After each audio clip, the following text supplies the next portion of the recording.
Before we dive in, don't forget to subscribe for more epic HFY stories. Hit that bell so you never miss a video. The starship Odyssey was a whisper in the void, its fusion engines humming a low, eternal lullaby. For 300 years, it had carried the last remnants of humanity through the silent dark, a fragile seed pod adrift in an ocean of stars. Inside, life thrived in carefully curated ecosystems, hydroponic gardens stretching for kilometers under soft, artificial suns. Among the crew, Dr. Eris Thorne was a legend, not for his groundbreaking research in xenobiology, but for his unshakable calm.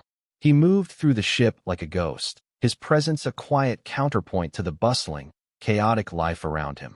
His obsession, however, was anything but serene. In a sealed, climate-controlled lab, Eris kept a creature he called Echo, a small, iridescent cephalopod no larger than his palm. Echo was a specimen from a world now lost, a relic of a time before the Odyssey had even left Earth.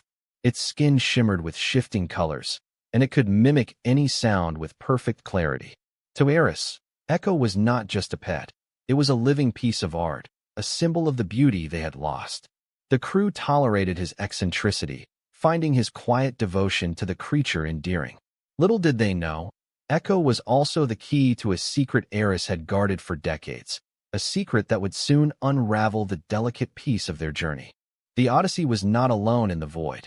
For years, it had been stalked by the Amalgam, a species of amoeboid shapeshifters who had long since forgotten their original form. They were infiltrators, masters of disguise, and their presence aboard the ship was a silent, creeping terror. They moved through the corridors as shadows, as crew members, as maintenance drones, their true forms hidden behind 1,000 masks. Their goal was simple: assimilation.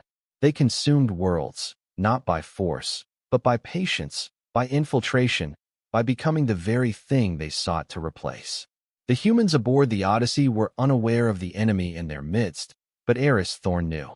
He had seen them, once, in a moment of clarity that had haunted him ever since. He had seen them shed their disguises, their gelatinous forms pulsing with a cold, alien hunger. And he had seen them recoil from Echo, their true forms writhing in discomfort at the creature's presence. It was a small thing, an observation he had filed away, but it was the only weapon he had. The Amalgam were patient, but Eris was more patient still. He watched, he waited, and he nurtured his secret weapon, ensuring Echo was always close, always ready. The first signs of the Amalgam's true nature began subtly.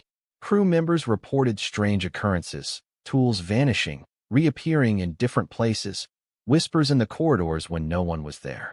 The ship's AI, a benevolent entity named Lyra, dismissed the anomalies as glitches, but Eris knew better. He had seen the Amalgam in action, their movements too fluid, their disguises too perfect. He began to catalog the inconsistencies, cross-referencing them with Echo's behavior. Whenever an Amalgam was near, Echo's colors would darken, its mimicry faltering. It was a subtle reaction, but it was enough. Eris started carrying Echo with him everywhere, a living alarm system. The crew noticed his growing paranoia, but they chalked it up to the stress of his research. They didn't understand the terror that gnawed at him, the fear that one day, the Amalgam would shed their final pretense and strike. And when that day came, Eris knew he would be the only one ready. He spent hours training Echo, teaching it to mimic not just sounds, but the specific frequencies that seemed to unsettle the Amalgam. It was a dangerous game, but it was the only one he had. The tipping point came during the ship's annual Mid-Journey Festival, a celebration of life and hope that echoed the traditions of Earth. The corridors were decked in lights, and the air hummed with music and laughter. Eris stood at the edge of the festivities, Echo nestled in a small, climate-controlled pouch at his side. He watched the crowd, his eyes scanning for anything out of place. And then he saw it. A crew member, a quiet engineer named Kale, moved through the crowd with an unnatural grace. His smile was too wide, his eyes too still. Eris's blood ran cold. He had seen this before. He slipped away from the crowd, Echo's pouch warm against his chest. He followed Kale through the maintenance corridors, his footsteps silent. The Amalgam didn't seem to notice him, or perhaps it didn't care. Eris led it deeper into the ship, toward the primary reactor, a place where the energy fluctuations might mask his actions. When they were alone, Eris unzipped the pouch. Echo emerged, its skin flickering with a nervous energy. Eris whispered a command, and Echo let out a sound, a high-pitched, discordant chirp that seemed to vibrate through the very hull of the ship. Kale froze, his disguise flickering for a split second, revealing a writhing, gelatinous form beneath. The amalgam hissed, a sound like tearing metal, and recoiled. Eris didn't hesitate. He activated the emergency lockdown sequence, sealing the corridor. The amalgam was trapped. The ship erupted into chaos. Alarms blared as the lockdown sequence spread, sealing off sections of the Odyssey one by one. The crew, confused and terrified, scrambled to understand what was happening. Eris, however, was already moving. He knew the amalgam would not be contained for long. They were patient, but they were also relentless. He made his way to the bridge, Echo in tow, his mind racing. The amalgam had infiltrated the ship's systems, and Lyra was fighting a losing battle.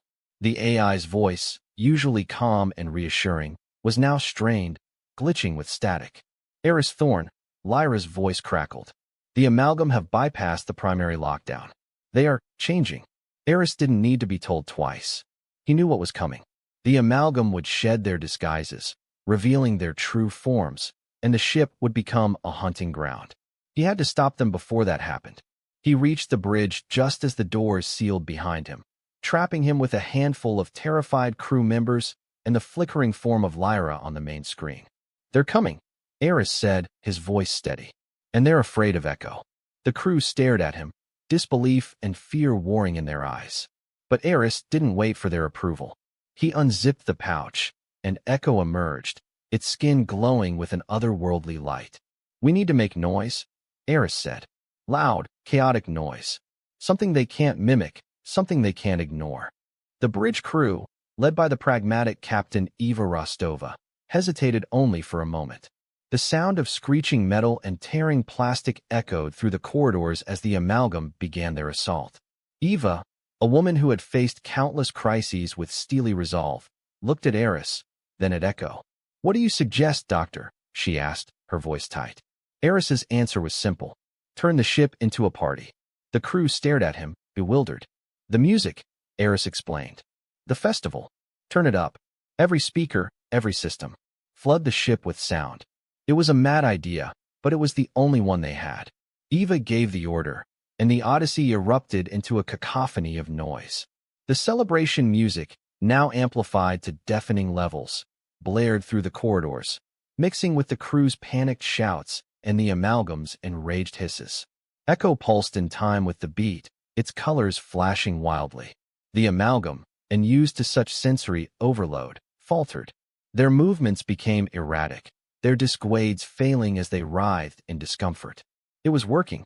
The humans, driven by a primal, irrational bravery, fought back not with weapons, but with sound.